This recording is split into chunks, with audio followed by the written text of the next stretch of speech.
As provas livres 1 e 2 em Baku, no Azerbaijão, foram concluídas e vimos uma excelente Ferrari em primeira e segunda posição, e em primeira posição com Hamilton, o que é algo que deveria nos surpreender um pouco, no sentido de que vimos um Hamilton lutando até agora e agora aqui em Baku parece encontrar um pouco a direção certa.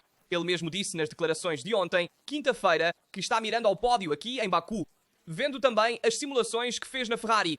E no vídeo de hoje vamos analisar as provas livres, vamos ver de onde vem essa performance tão boa da Ferrari e se é algo que permanecerá apenas na sexta-feira ou se evoluirá ao longo do fim de semana e se veremos uma Ferrari que pode lutar pelo pódio e talvez até pela vitória.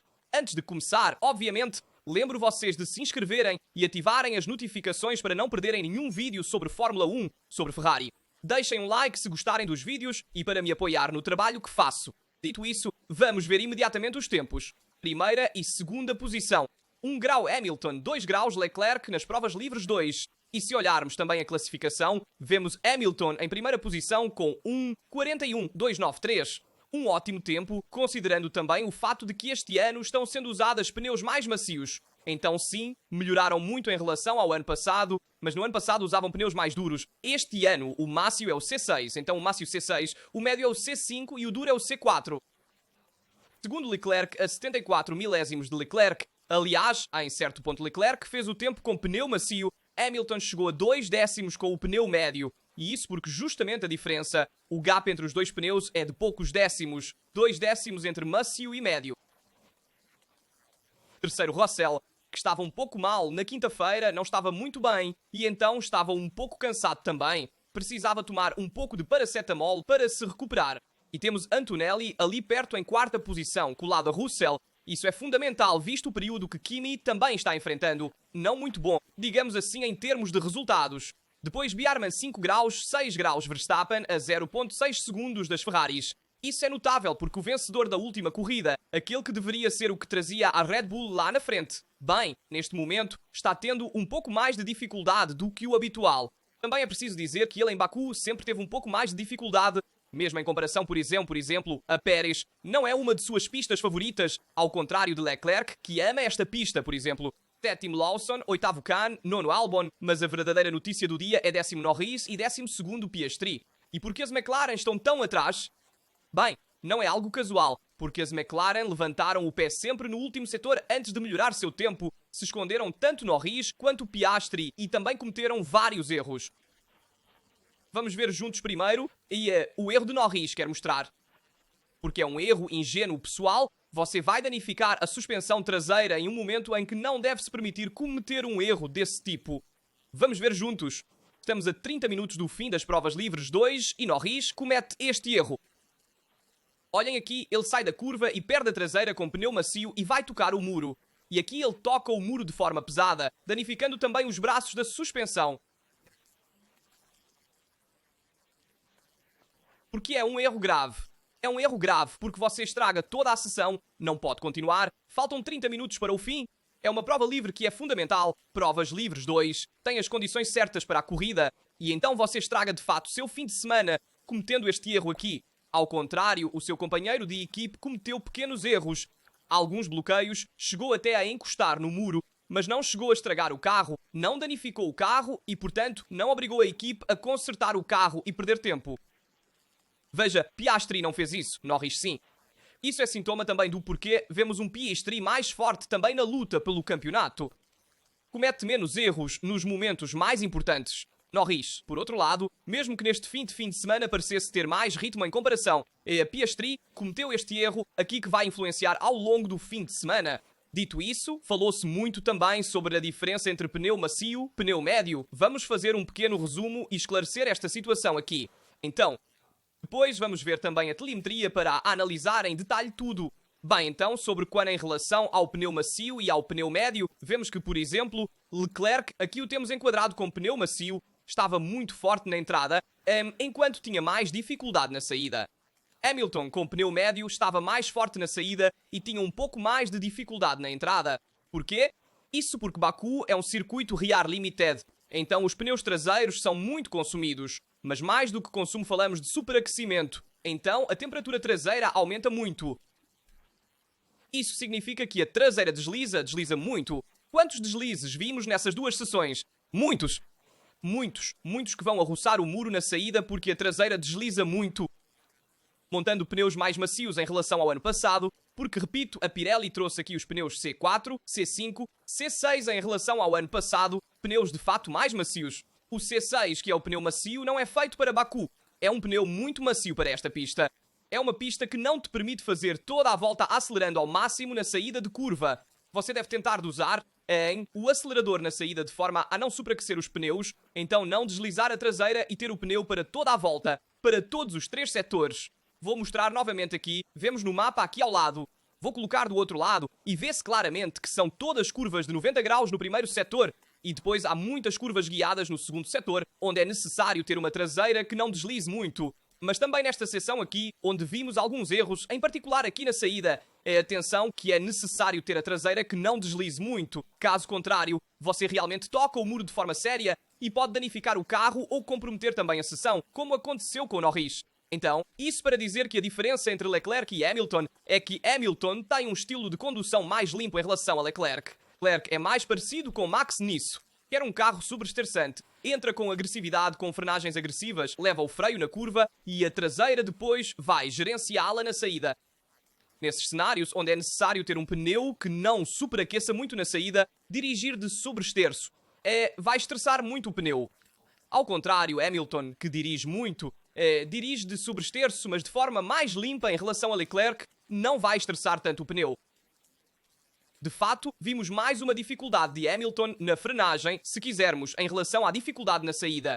Aqui, por exemplo, mostro aqui uma escapada de Hamilton. Aqui estamos na parte final do circuito. Vemos que aqui chega longo e aquela curva que eu disse antes.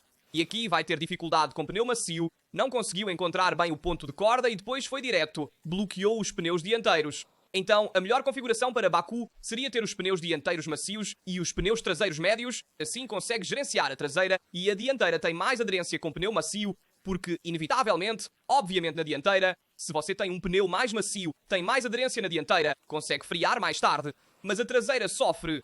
Então, esse discurso para dizer que atenção pessoal, porque amanhã, com as qualificações, poderíamos ver também alguém que faz o tempo com pneu médio. E não devemos nos surpreender porque o médio equivale ao pneu C5.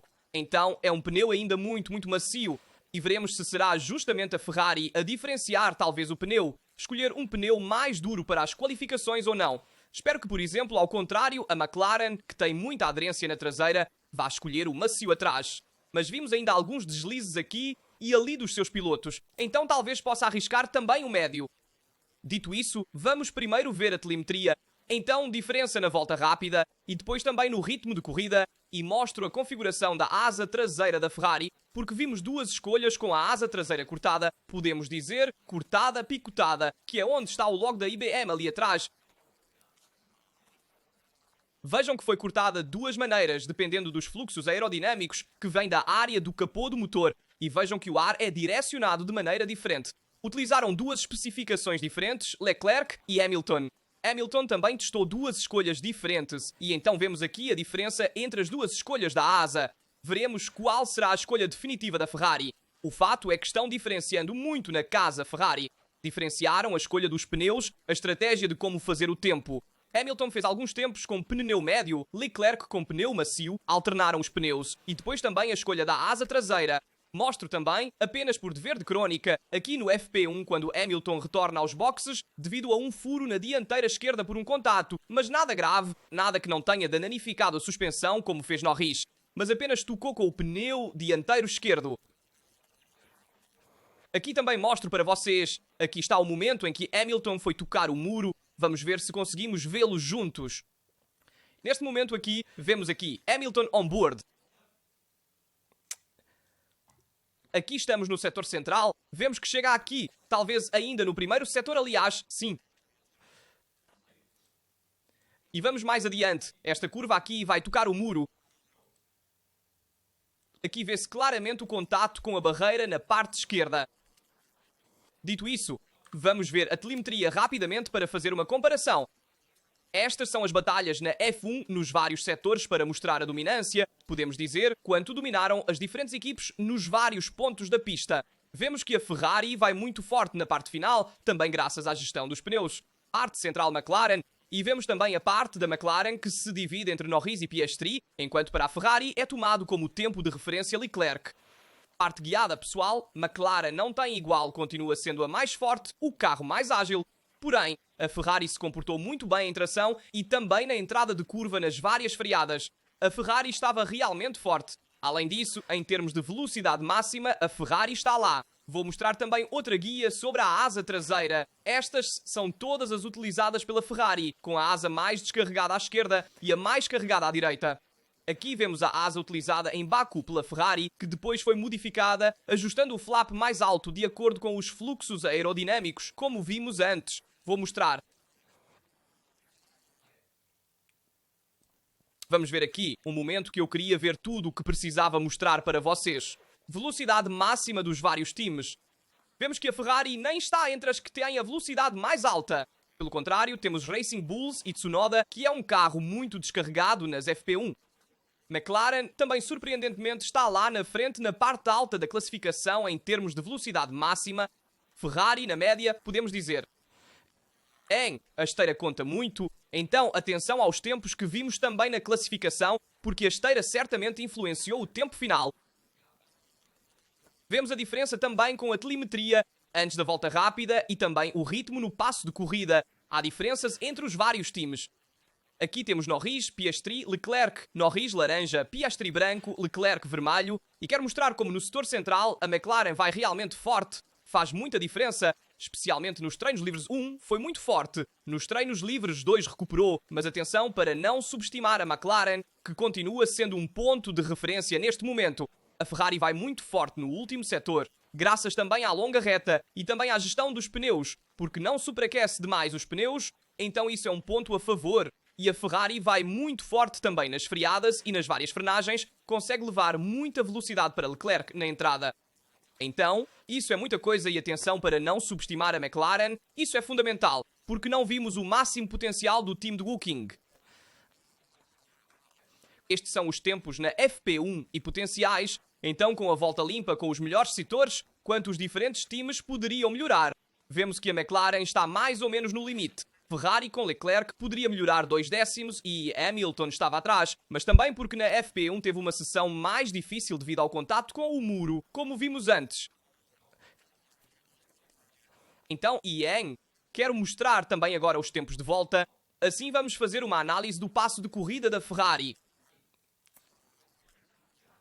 Primeiro, porém, vamos ver também os vários rádios de equipe que dizem um pouco para modificar para Leclerc, que fez o passo de corrida com pneu macio, fazer lift and coast para os freios. Então há sempre a gestão dos freios, a gestão da temperatura dos freios em uma pista como Baku se faz sentir, especialmente no primeiro setor com muitas freadas com curvas de 90 graus. Atenção ao balanceamento dos freios, atenção ao lift and coast para os freios.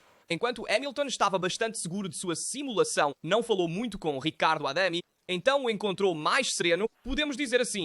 Vemos os tempos aqui da simulação de passo de corrida e vemos como a diferença entre Leclerc e Hamilton, que vemos na parte central, é que Hamilton fez muitas voltas com pneu médio. Leclerc fez todas as voltas com pneu macio, obviamente parando e modificando também a carga e combustível e fazendo também várias voltas com pneu usado. Vemos que fizeram muita simulação de qualificação. Passo de corrida foi feito no final por Hamilton, fazendo 46.4, 46.2, 46.2, mas apenas 3 voltas. E também Leclerc fez 46.1, 46.3, 46.1, sintoma de que a diferença entre os dois pilotos da Ferrari neste momento é realmente mínima. Estão no mesmo nível Leclerc e Hamilton. E é algo que não vemos há muito tempo, desde o início da temporada, podemos dizer, que um Hamilton tão forte nos tempos de Leclerc, em uma pista onde Leclerc conquistou 4 poles seguidas, 4 poles posições seguidas. Bem, é muita coisa pessoal. Temos um Hamilton fortíssimo, graças também, na minha opinião, não só à motivação que influencia, à vontade de levar para casa o pódio nesta corrida, que é fundamental para a Ferrari, mas também uma motivação técnica. De fato, Hamilton consegue gerenciar melhor do que Leclerc a traseira nas pistas com limitações reais. E isso é algo a não subestimar, e é um fator que também influenciou nestes treinos livres, nós vimos isso. Além disso, obviamente, Hamilton se empolga e quando vê que está indo bem consegue tirar o melhor de si.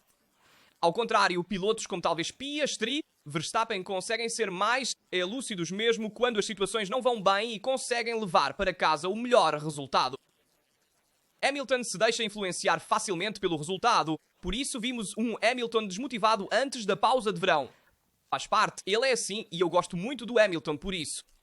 Ou seja, é um piloto que te anima quando vai rápido, que te motiva também a você que está assistindo.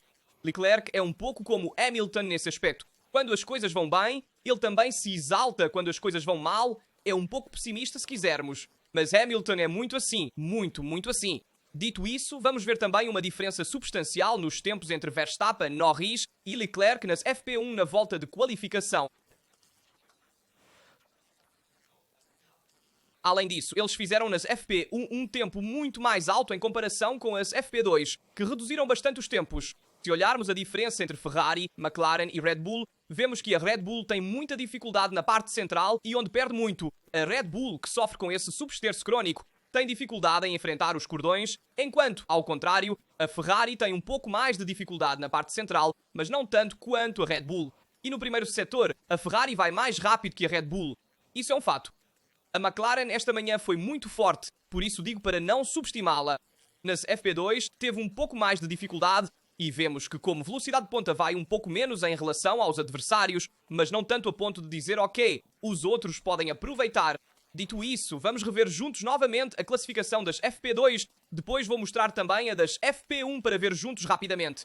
41.2 de Hamilton à frente, 74 milésimos atrás de Leclerc. E depois os outros estão distantes por 4 décimos Russell, 4 décimos Kimi, 5 décimos Bierman, quase 6 décimos Verstappen. Enfim, os distanciamentos são muito amplos. Sintoma de que a Ferrari está indo forte, foi bem nesses treinos livres, mas os outros se esconderam muito. Então atenção para tomar esses tempos com cautela, no sentido de que a Ferrari, na minha opinião, fez um bom início de fim de semana e é muito promissora também para a corrida de domingo. Na minha opinião, a Ferrari pode fazer amanhã boas qualificações e confirmar o resultado no domingo. O objetivo, obviamente agora, é a pole position, porque a Ferrari demonstrou ter as cartas na mesa para fazê-lo. Nas simulações feitas em Maranello havia resultados positivos, o próprio Hamilton disse, e isso também é visto na pista. E Hamilton destacou uma boa qualidade da SF25, que é a aderência mecânica na traseira.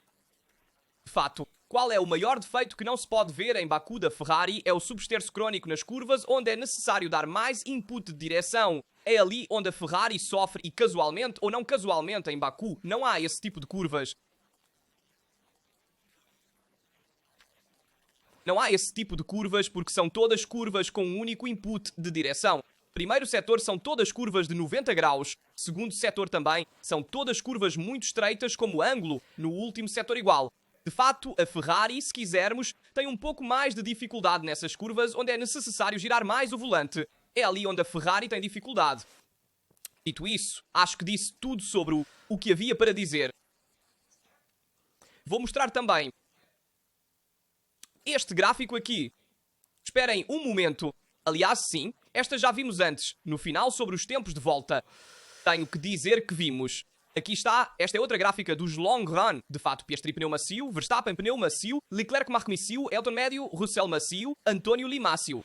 Vemos que são pouquíssimas voltas do ritmo de corrida, não são nem indicativas. Vemos que Piastri foi muito rápido, é preciso dizer, especialmente na primeira volta. Depois diminuiu o ritmo, mas a Ferrari também foi muito forte, até mais que o Piastri. Então isso é tranquilizador. É preciso dizer que a McLaren se escondeu claramente e será interessante ver onde está a Red Bull em relação também à Mercedes. Neste momento parece que McLaren e Ferrari estão fazendo outro esporte lá na frente. E depois vemos Red Bull e depois Mercedes, ou talvez até Mercedes na frente, pode ser. Depende um pouco de Max também. Se não, se disputarem, dependerá também, obviamente, de como vão as sessões de treinos livres 3.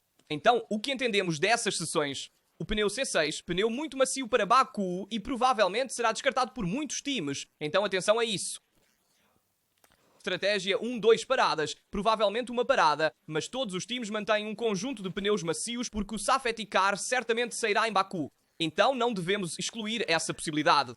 E atenção, obviamente, ao ritmo de corrida, ao superaquecimento dos pneus traseiros, todos esses fatores que depois vão influenciar. Se eu tiver que me arriscar hoje, eu digo que Leclerc pode fazer a pole, pode fazer ainda a pole. Então aposto na pole de Leclerc e digo que atrás provavelmente podem chegar Hamilton e as McLaren. Também as McLaren podem fazer a pole, isso é certo. Então atenção certamente a Piastri mais que a Norris que teve alguns problemas. Norris, como velocidade, está lá, mas continua cometendo pequenos erros. E em Baku, eles são muito. Dito isso, a pole é disputada tanto pela Ferrari quanto pela McLaren. Digam-me a sua opinião nos comentários, estou curioso para ler e responder a todos. Obviamente, me digam suas previsões, me digam como vocês viram esses treinos livres, como vocês veem essa Ferrari neste fim de semana que parece estar forte. Baku, como dissemos também esta semana, é uma pista amiga da Ferrari, então, se há um lugar para conseguir um bom resultado também para o campeonato de construtores, que vou mostrar rapidamente a classificação. Só para lembrar, 20 pontos de diferença entre Ferrari e Mercedes. Então, se há uma pista onde é preciso conseguir pontos, é Baku. Isso é certo. Russell não está a 100%. Kimi está tendo um pouco mais de dificuldade neste período. Então, se a Ferrari conseguir um pódio com ambos os pilotos, é um ganho importante para o campeonato de construtores. E atenção para o campeonato de pilotos, porque Piastri pode se distanciar. Ok, dito isso, acho que analisei tudo e então veremos como vai ser também nos próximos treinos livres que analisaremos amanhã. Treino livre 13 e as qualificações. Aqui do Rasta é tudo, pessoal. Lembro vocês, obviamente, sempre de se inscreverem, ativarem as notificações para não perderem nenhum vídeo sobre Fórmula 1, sobre Ferrari. Curtam se gostarem dos vídeos e me digam nos comentários o que acharam das sessões de treinos livres que vimos. Aqui do Rasta é tudo. Nos vemos em um próximo vídeo. Tchau!